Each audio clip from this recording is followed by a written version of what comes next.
Olá, eu sou Irene Terezinha Santos Garcia, professora associada no Departamento de Físico-Química da Universidade Federal do Rio Grande do Sul. Eu vou apresentar aqui os princípios de transparência e boas práticas em publicações acadêmicas.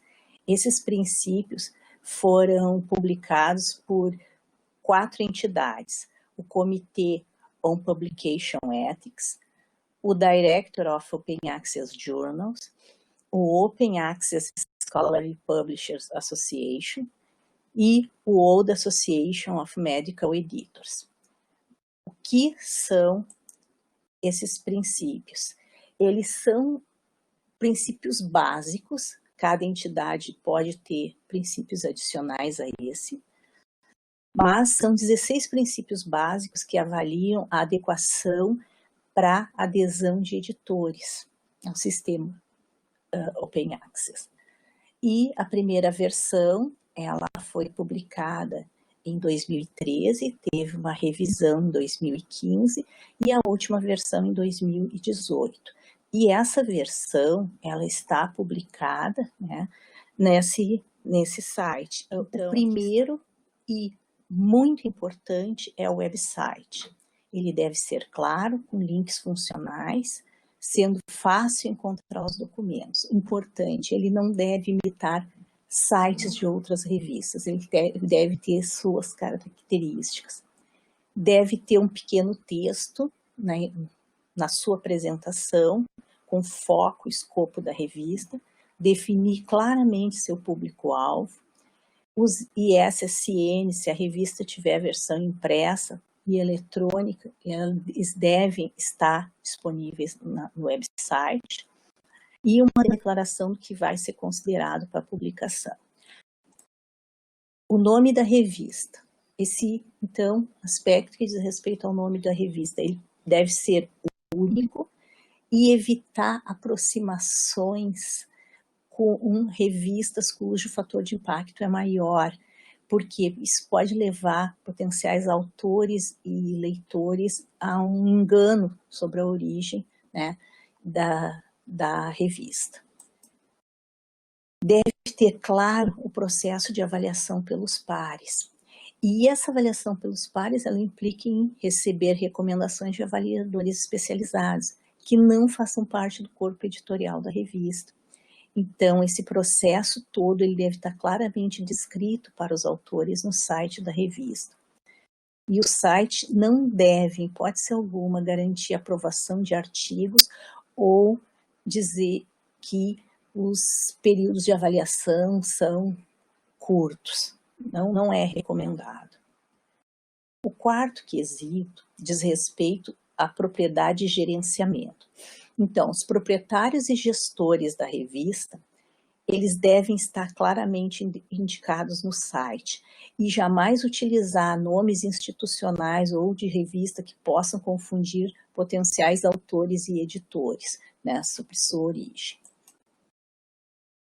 O órgão diretivo, né, a revista, além do seu editor-chefe, dos seus editores executivos, enfim, ela precisa ter um corpo, um conselho editorial, um órgão diretivo, cujos membros sejam especialistas na área incluída no escopo da revista. E nomes completos, afiliações desse conselho editorial devem constar no site.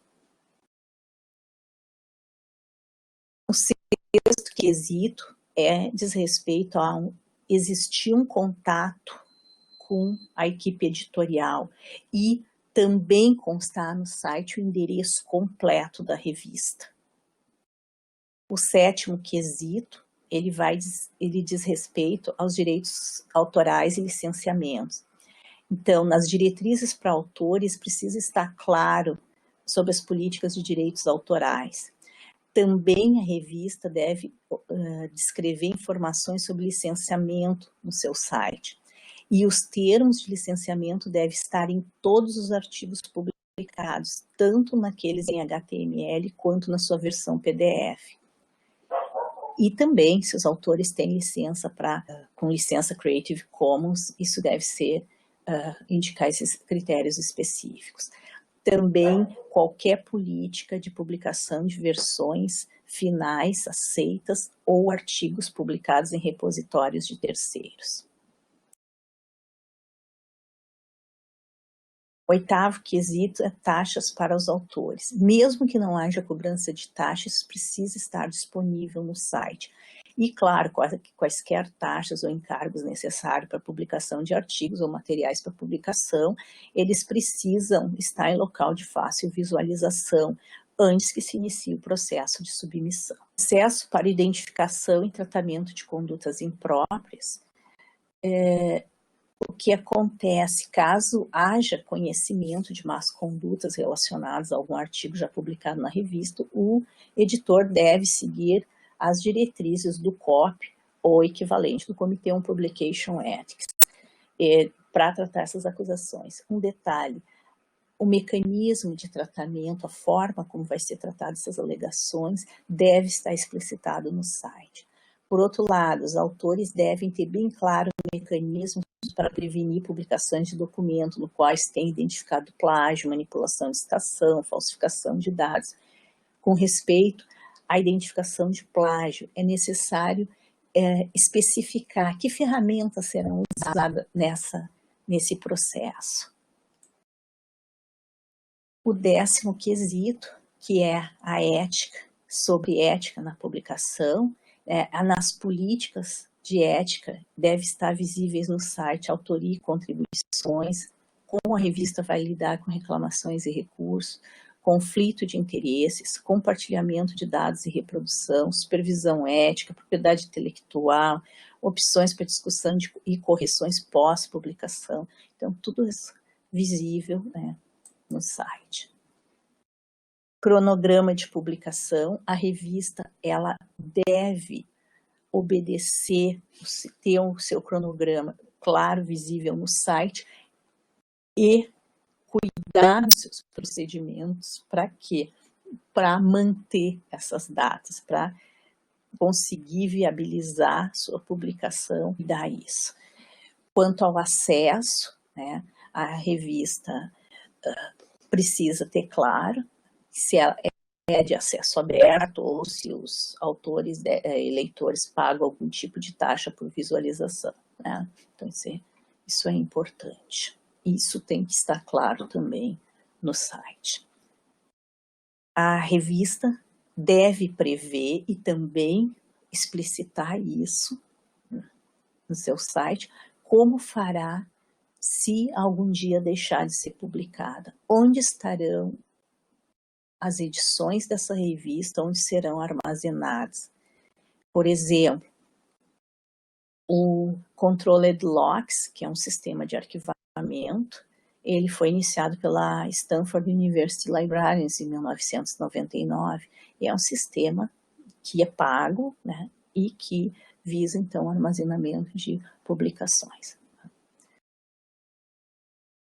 O 14º item, fontes de receita, que é taxas para autores, assinaturas, publicidade, reimpressão, apoio institucional e organizacional.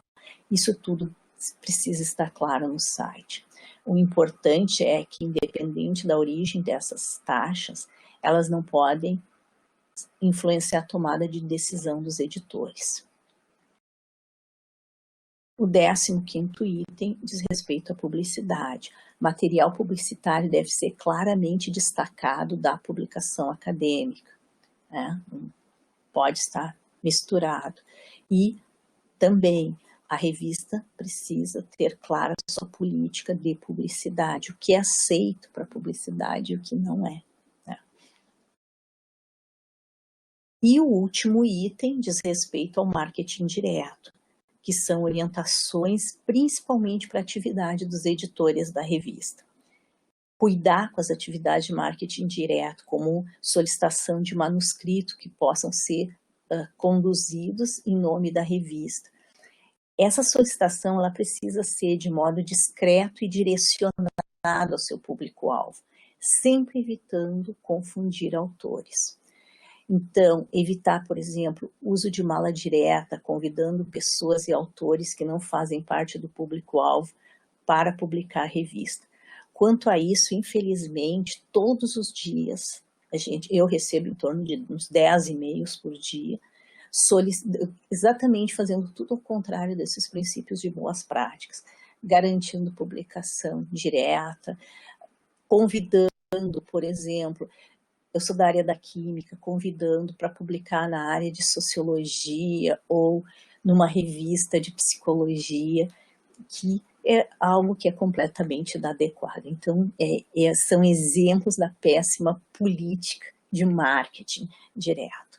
Então, era isso que eu tinha para dizer. Então, obrigada.